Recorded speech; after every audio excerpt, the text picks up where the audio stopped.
Oi, oi, gente, tudo bem? Hoje a gente vai conversar com os nossos amigos maravilhosos nesse projeto que é o mais delicioso de todos aqui desse canal, sobre um livro que, na verdade, não é tão delicioso assim, um livro pesadíssimo, Araceli, Meu Amor, que é um livro antigo de 1976, sobre um crime Mais antigo ainda. mais antigo ainda, de 1973. Um crime que marcou a história do Espírito Santo. E esse livro E traz... a história do Brasil. E a história do Brasil. Mas, assim, é um crime e esse livro retrata, a gente vai tentar abordar mais, inclusive, sobre o que o livro traz, apesar, né, da gente ter outros dados, outros fatos, além do que o livro, né, traz, mas a gente vai tentar, na medida do possível, se restringir ao livro, porque a proposta aqui do canal é falar sobre o livro, mas como esse crime, né, tá tanto na história do capixaba como na história do Brasil, mas mais do capixaba, e tá inclusive no imaginário, né, das novas gerações, a gente achou importante trazer esse livro aqui. É dado como um crime bizarro, né? Isso Pra aí. Esse época, crime, né? ele marcou época. Ele é um crime que persiste até hoje. Apesar dele já estar prescrito, ninguém nunca foi punido por esse crime. O crime nunca foi resolvido. Ele nunca foi elucidado.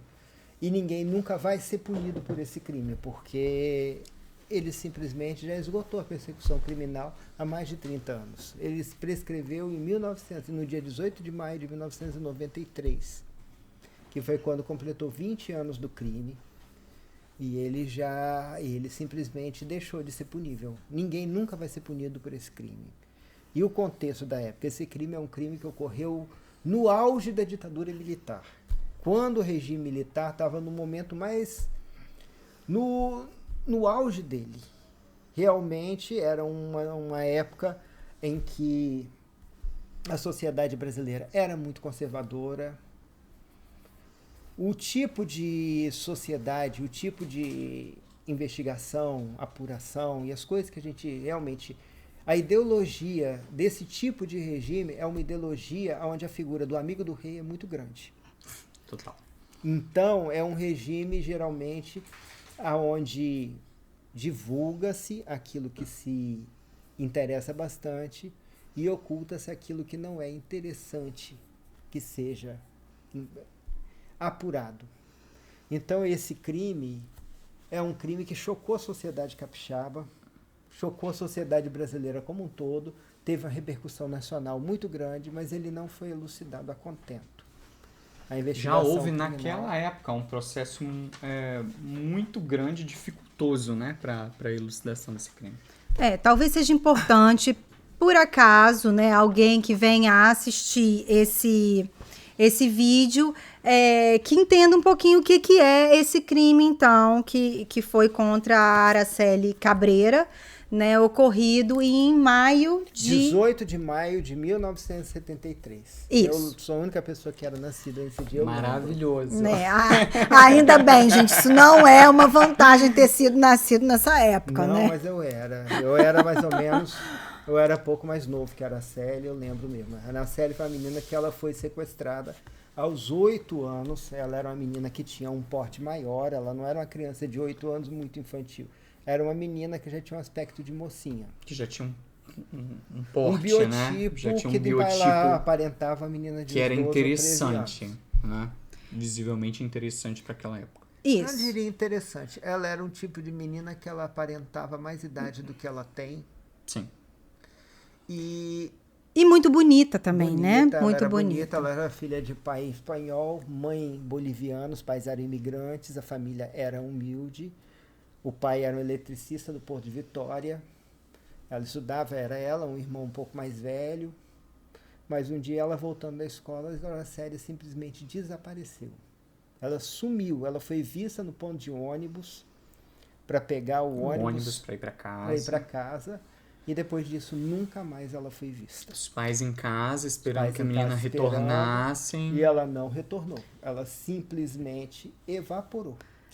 Foi encontrada, né, morta já, né, um 8 corpo. dias depois foi encontrado um corpo mutilado em decomposição, aonde é agora, naquela região, abaixo do hospital infantil. O livro ele já começa assim, né, retratando a situação. Ele já começa praticamente do fato em si, né, a menina... a família está esperando o retorno da menina, eles ficam preocupados que a menina não retorna para casa, e aí o livro já logo começa com o fato, de fato, o que aconteceu com a morte da menina.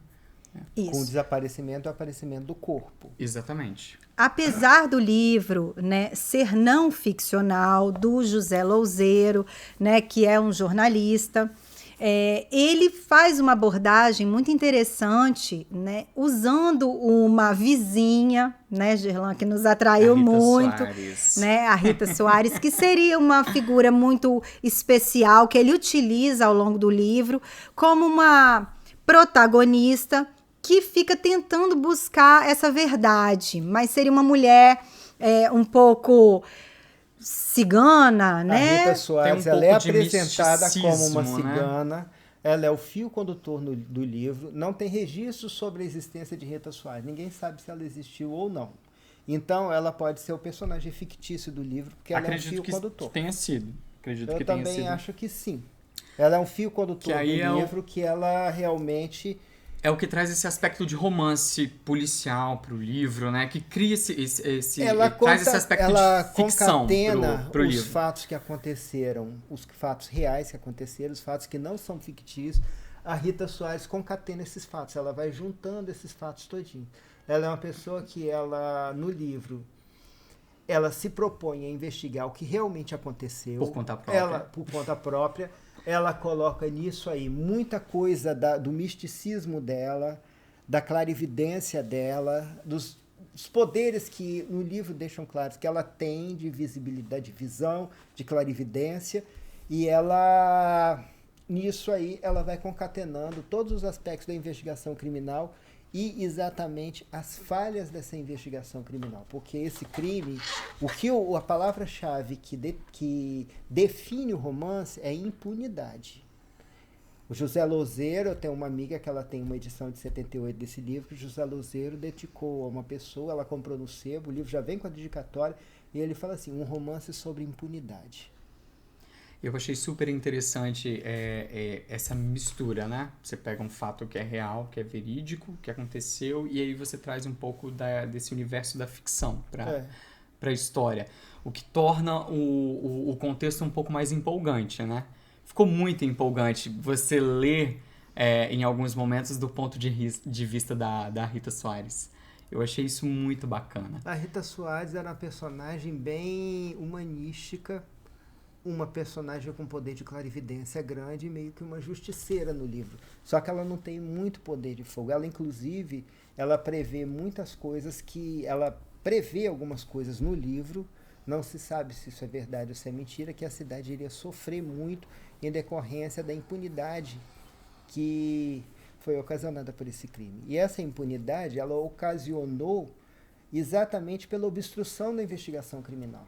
As provas foram suprimidas, o rolo de filme aonde o corpo foi fotografado, logo quando foi encontrado, sim, foi suprimido, desapareceu. Uhum. Teve um policial que investigava o crime, Homero Dias, esse nós podemos dizer o nome bonitinho, porque ele existiu, porque isso é um fato. Homero Dias, ele era um policial que estava disposto a elucidar esse crime. Estava determinado e tinha uma disposição muito grande. Ele morreu em situações para lá de suspeitas. Ele foi designado para fazer uma prisão, um trabalho de campo. Que não era natural. Lá na Ilha dos Príncipes, que não era muito adequado às funções dele, porque ele era um investigador já mais graduado. E nisso aí ele foi morto. Dizem que ele foi morto por um traficante. Esse traficante, o que ele fez? O Boca Negra. Ele acusou, diz que ele foi morto pelas costas por um outro policial. Só que ninguém nunca provou isso. E o Boca Negra, depois, na prisão, ele foi... Também foi executado. Com várias facadas. Uma espécie de queima de arquivo. Para a gente esclarecer, né, os fatos aqui, houve a suspeita na ocasião de que 2 pessoas de famílias muito tradicionais e ricas de Vitória teriam sido os responsáveis pelo assassinato da menina, que foi já comprovadamente intoxicada, né? Usaram drogas na menina e foi estuprada antes de ser morta, né? E despejada lá e desovada nesse terreno. A menina foi vítima de uma orgia, onde ela foi drogada, foi abusada sexualmente de uma forma bem meio selvagem. O corpo apareceu com várias... Já chega no hospital, na verdade, quase morta, né? Morta, essa história do hospital nunca foi comprovada. Na verdade, o que nós temos é um corpo encontrado com sequelas em estado avançado, estado muito avançado de decomposição, desfigurado com ácido para dificultar a identificação do corpo e com umas marcas fortes de abuso bem pesadas. É o que a gente tem isso, é o desaparecimento da menina e o corpo encontrado, mas as outras, entre o resultado final, entre o evento fim e o evento inicial, entre o aquém e o aquó, nós temos um itinerário muito grande. Esse itinerário não foi muito bem investigado, exatamente porque foi obstruído. Exatamente. Agora, essa obstrução, provavelmente isso aí só pode ter vindo de gente muito influente. Foi um tanto dificultada, né? Investigação criminal só pode ser obstruída por gente muito influente e gente muito rica. Porque gente que não tem influência e gente que não tem poderio econômico, eu não consigo imaginar de que forma uma pessoa dessa poderia obstruir uma investigação criminal num crime que teve uma repercussão tão forte no Espírito Santo e um crime que repercutiu em caráter nacional. Saiu direto do Jornal Nacional, teve Globo Repórter, até hoje. É um crime que a data desse crime, hoje em dia, é o Dia Nacional contra o Abuso Infantil. Isso. Sim. Então...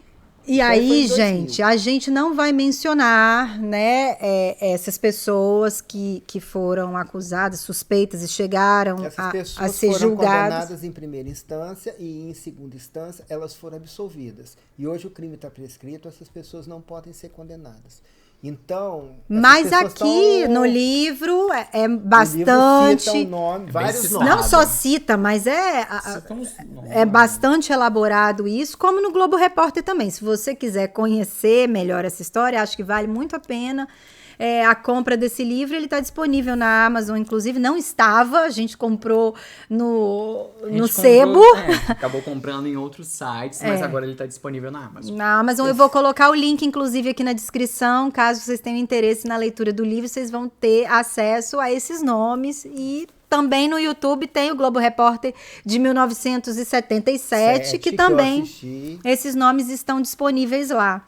Na Rede Globo, Exatamente.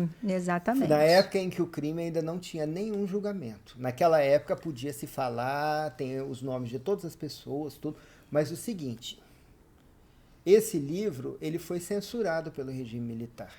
Ele só foi disponibilizado, só foi, como disse, possibilitada a venda muito tempo depois. Em 76 ele foi censurado. Ele foi o livro proibido do José Lozeiro. A família dos envolvidos não, das pessoas que estavam citadas no inquérito policial, acionou judicialmente o escritor e conseguiu impedir a publicação desse livro na época. Hoje em dia, não, porque hoje em dia o livro já está... Depois foi revertido isso e o livro pôde, enfim, ser publicado. Eu já vi esse livro várias vezes na casa de uma tia minha. Não tinha lido quando era novo, não. Agora nós resolvemos colocar ele em pauta para discussão. Mas eu acho que a leitura é obrigatória para a gente entender um pouco da nossa sociedade, para a gente entender um pouco da nossa história, especialmente quando eu falo a história do Brasil, mas eu acho que é muito a história. Tem muito da questão da história da sociedade capixaba, isso. Né? Eu pude perceber isso e eu achei super interessante como o autor, ele cita nomes de alguns pontos que eram conhecidos na época na cidade de Vitória, Salão Garcia, por exemplo, algumas mercearias, alguns barzinhos. Eu lembro de Tem alguns todos eles. personagens que são muito lúdicos também, no caso do Tutênio lá e do Arthurzão, que no meio dessa investigação toda tem um pouco essa questão lúdica dos personagens, dos diálogos. Eu vou falar agora até uma coisa que é um pouco comprometedora. Eu sou nascido e criado no Espírito Santo. Sempre morei aqui, nasci aqui e sou contemporâneo do crime. O estado do Espírito Santo é um estado pequeno. Todo estado pequeno, ele é onde o tráfico de influência, que é uma coisa muito comum aqui no Brasil, uma coisa que a gente vê toda hora na televisão, a gente vê denúncias de influência, isso aí, quanto menor é o espaço, quanto menor é o limite territorial, isso aí é mais fácil disso ocorrer. Como ocorreu nesse crime. Esse crime, infelizmente, ele foi um crime que não foi elucidado, ele não foi investigado da forma como deveria ter sido. Simplesmente, a tendência, o que se gerou nesse crime, o que foi feito, foi exatamente um trabalho para que ele não fosse elucidado, para que realmente não fosse esclarecido, para que o crime não tivesse solução.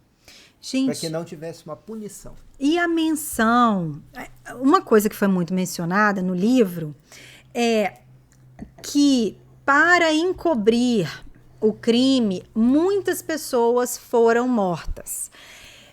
Uma das pessoas, né, que foi mencionada teria sido o Homero Dias, que foi o investigador, que estava em vias de descobrir. Outra pessoa teria sido o Boca Negra, que era uma testemunha forte com relação à morte do investigador. E uma outra pessoa que eu queria abordar aqui, que me deixa muito mexida na leitura do livro, teria sido o Fortunato Pitin, que é um conhecido das pessoas que foram suspeitas, que teria morrido na data do sumiço da menina. Que, a propósito, tinha 8 anos, a gente nem chegou a mencionar isso. Eu falei agora, falou? No início. Ele aos 8 anos. Pois é. E ele morreu num hospital muito conhecido aqui e muito grande, respeitado aqui. E ele foi... sendo medicado, né? Também foi morto com uma injeção de Valium, não é isso? O livro, ele não esclarece, não coloca isso à forma de um crime. Ele simplesmente fala que Fortunato Pitin era uma pessoa com problemas sérios de drogas, sim, muito envolvimento com entorpecentes, que teve uma crise, que passou mal em casa e foi levado para o hospital. Estava doente, foi levado para o hospital.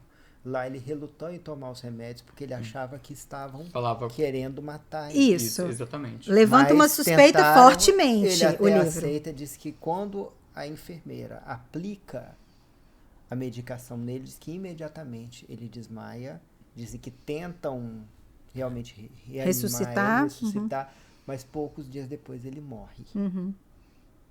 Eu acho que ele chega a tomar umas 2 doses, não? E eles tentam usar o Fortunato Pitin como um bode expiatório para o crime. Tentam incriminá-lo, isso. Como um bode, como se ele tivesse abusado da menina, tudo, como se ele fosse. É uma coisa muito fácil. Você incrimina uma pessoa que já morreu, uma pessoa que é inimputável, e você encerra a investigação criminal por ali. Simplesmente, uma pessoa que você está incriminando, essa pessoa não vai berrar, ninguém vai falar nada, porque a pessoa simplesmente não tem como ser punida. É uma coisa meio justificável, que era uma pessoa viciada em tóxicos, tudo. Então você pode até alegar isso, que a pessoa não estava no juízo perfeito, você nem afeta muito a moral da família ou da pessoa, e você simplesmente encerra aquilo ali. Pois é, mas não foi suficiente, né, gente? Porque o tecido do suposto uniforme da menina que teria sido plantado no quintal lá. Isso. Não era o mesmo tecido, dela, não era. Não era. Pois é. Descobriram que não era e a coisa ficou meio esquisita. Então, assim, toda essa história é muito esquisita. O livro foi escrito bem antes desse Globo Repórter que saiu em 77, né? O livro é de 76. Um pouco antes. E o primeiro Mas nessa época o julgamento... livro não tinha sido publicado, ele estava censurado. Mas já estava pronto, Já, né? Quer o dizer... Zé já tinha escrito sobre. Pois é, a história do livro, ela interrompe bem antes de muitos outros fatos virem à tona. O próprio Globo Repórter traz muitas outras informações, inclusive, Gerlan, que foi uma coisa que ele ficou grilado, gente, o sumiço do corpo da criança. No final do livro tem essa questão do sumiço do corpo, e eu falei, gente, mas... Porque o corpo de Araceli ficou anos no IML, não é isso? Sim. Tanto que, na verdade... Ficou 3 anos no IML. E no livro, muitas pessoas foram lá para visualizar, para testar se seria a menina ou não. Teve um fragmento do livro em que o cachorro é levado, o cachorro dela. Não, mas isso aí aconteceu mesmo, tá? Isso aí aconteceu. Que a Rita Soares chega com um cachorro. Ninguém sabe se foi Rita Soares. Isso aí não deixa claro, não. Sim. Rita Soares, pra mim, é uma personagem que não existe. Fictícia, sim. Mas o cachorro foi levado e ele foi direto pra gaveta onde estava o corpo. A mãe, realmente, a história de que a mãe não reconheceu o corpo, isso aí também procede. É verdadeiro. E os pais dela também, a postura dos pais. A figura dos pais também foi uma coisa que atrapalhou muito a investigação criminal. Sim, porque eles não ficaram na cidade. O pai foi transferido e a mãe não... Foi transferido a trabalho. Não se envolveu muito. E a mãe viajou. Viajou, primeiro momento com o filho, com outro filho, né? Depois parece que o filho volta.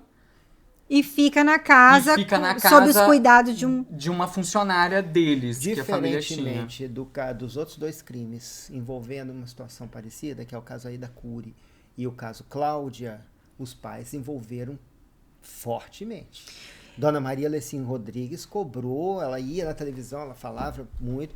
Eu acredito até, não sei nem se ela ainda está viva, mas ela cobrava muito isso. E no caso aí da Cury, a família toda cobrou, o crime foi elucidado. Pois é, esse comportamento, né, aí dos pais levantou na época uma suspeita em relação à mãe, especialmente, né? E o livro traz muito sutilmente essa suspeita. Isso. Na década de 90, quando faleceu a Daniela Pérez, houve uma série de reportagens da revista Manchete sobre o título Mulheres Assassinadas. Aí houve primeiro a Aida Cury, a Araceli, Ângela Diniz e Cláudia Lesse. A Aida Cury foi uma menina de 18 anos, o crime é bem mais antigo, é de 58. Foi jogada acho que o 8º ou 9º andar de um prédio em Copacabana. O título era Um Corpo na Avenida de Copacabana. Ela foi enganada, era uma menina muito ingênua, só tinha 18 anos, eles convenceram ela a subir lá num terraço de um apartamento lá, sobre a desculpa de que eles tinham um disco que ensinava inglês, a menina ela fazia aulas de inglês, isso era uma coisa muito difícil na década de 50. Quando chegou lá, eles tentaram violentar ela meio que resistiu muito, aí para encobrir o crime eles resolveram jogá-la do alto do terraço, ela morreu na queda. Mas a família, nesses crimes todos, a família se envolveu muito. Na família Araceli, nem tanto. Nem tanto. Houveram-se, na verdade, pessoas de fora no livro, alguns personagens marcantes, né? O Clério Falcão, que foi um personagem marcante. Clério Falcão existiu. E foi deputado, que foram pessoas que estavam se esforçando para tentar elucidar o caso, por mais que a família tivesse ficado de fora da situação, né? A Rita Soares, o Clério Falcão. Rita Soares a gente não sabe se existe. Sim, é um personagem fictício. Mas, independente disso, existiam ali aqueles personagens que sentiam aquela necessidade de tentar elucidar o caso. Né? Que dá que isso acaba sendo interessante. Mas a ausência da mãe dela foi muito complicado. Nessa série de reportagens, eles fizeram as 4 reportagens. Aida Cury, Araceli, Ângela Diniz e Cláudia Lessing. A reportagem sobre Araceli, que saiu na revista Manchete de 1992, ela deixava claro isso, que a mãe dela realmente ela tinha algumas ligações escusas com o pessoal que se envolvia com tráfico em Santa Cruz de la Sierra. Dizem que, inclusive, pelo menos eles insinuam isso, a reportagem diz isso, que uma vez ela foi seguida daqui até São Paulo. Ela foi com uma roupa muito simples, uma roupa de uma pessoa humildérrima, aquela pessoa simplesmente prática, muito simples. Quando ela chegou no aeroporto, ela foi vista, ela entrou no banheiro, trocou de roupa e saiu de lá produzida como uma mulher riquíssima. Então, tem muita coisa ali que não foi muito bem elucidada. A mãe dela também sumiu do país. E a propósito, era uma mulher muito bonita, Era bonita, né? parecia com a filha, era uma boliviana muito bonita. Agora, com relação à participação, ninguém tem participação de nada. A gente só tem reportagens e notas em livros ou em noticiários falando sobre isso. É só de caráter informativo mesmo. Ninguém pode afirmar nada, mesmo porque esse crime nunca foi esclarecido. Sim, até e hoje. por iniciativa policial nunca vai. Ele não vai poder ser objeto de nenhum tipo de investigação criminal, porque o crime está prescrito. Se alguém entrar com algum tipo de investigação a respeito desse crime, um habeas corpus trancativo no Tribunal de Justiça tranca na hora, mas na mesma hora. Isso aí é a coisa mais pacífica que tem. Não existe possibilidade de você investigar um crime que está prescrito. A não ser que as pessoas realmente, que alguém, no último ato de vida, diga e elucide o crime por vontade própria. Sim. Mas mesmo que faça isso, ninguém vai poder ser punido jamais por esse crime. Ele está prescrito. Acabou. Bem, eu sugiro fortemente a leitura do livro, mesmo sendo um livro bem antigo, mesmo não tendo as informações posteriores a respeito do crime, mas acho que, especialmente para os moradores do Espírito Santo, recomendo o livro.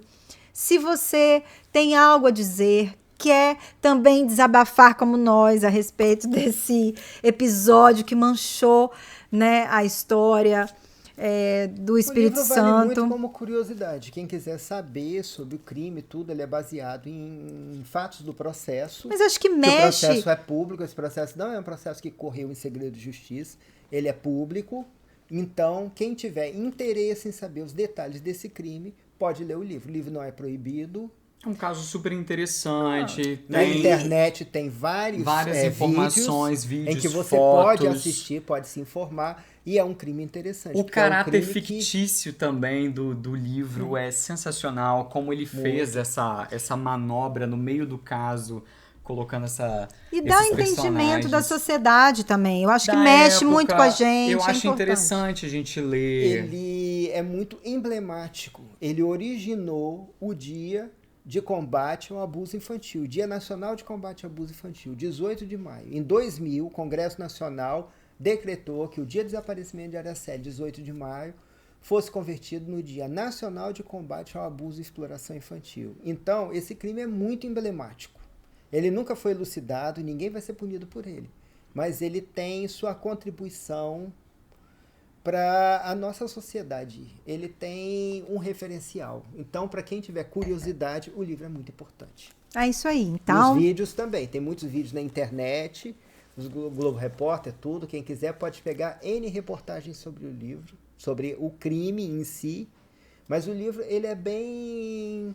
Ele é um livro fluido, né? é. Os personagens foram bem construídos, tem os personagens fictícios que são legais, tem alguns casos né, que envolvem misticismo, algumas coisas que a gente não consegue entender misticismo, também. eu acho que é o fio condutor do livro. Eu acho que é a parte Que deixa interessante, que sai, né? Porque o livro é um livro baseado, é um livro de fatos reais. Ele é um livro, é um romance de não ficção. Ele não é um romance de ficção mesmo. Ninguém inventou essa história. Essa história ocorreu. A história é real. E aí, o misticismo é o fio condutor da história. é o que deixa a trama um pouco interessante, né? Deixa essa trama mais É que interessante. junta os fatos. Exatamente. Junta os fatos.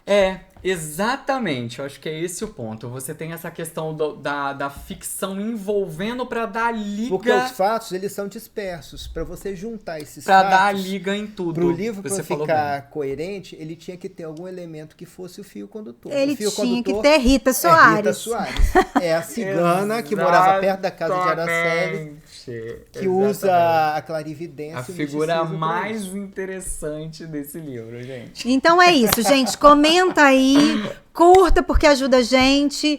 Vai aí na descrição do vídeo, compra esse livro. E é isso aí, a gente vai O estar... nosso interesse, exatamente para a gente discutir esse livro, o tanto que ele representa para a nossa sociedade aqui capixaba. Nós somos 3 pessoas que residem no Espírito Santo. Isso que foi, vivemos sobre... forte, foi eu, pelo forte. menos, eu sou uma pessoa que viveu contemporânea à época de Araceli Sisuê também. Ela Médio. é mais nova, mas Médio. ela é do tempo que o processo ainda estava... Eu sou de 76, né? O crime já tinha acontecido 3 anos. Ele tá me obrigando a falar, gente. Ele tá me obrigando. Não, a Araceli é pouco mais velha do que eu. Era uma menina praticamente. Sou contemporânea da Araceli mesmo, não é do crime, não. Deus. Mas... É isso, gente. ele marcou muito na sociedade. É isso. Um beijo, obrigada. Esse mês tem mais um, hein? Não é? É o próximo. É o próximo. É o do mês de próximo, junho. gente, o mês de junho. É o próximo com o Nobel de Maravilhoso. Literatura. É tanto desejo, né? Livrão, gente. Espere o verão. Beijo. Tchau, Beijo. tchau. Tchau, gente. tchau.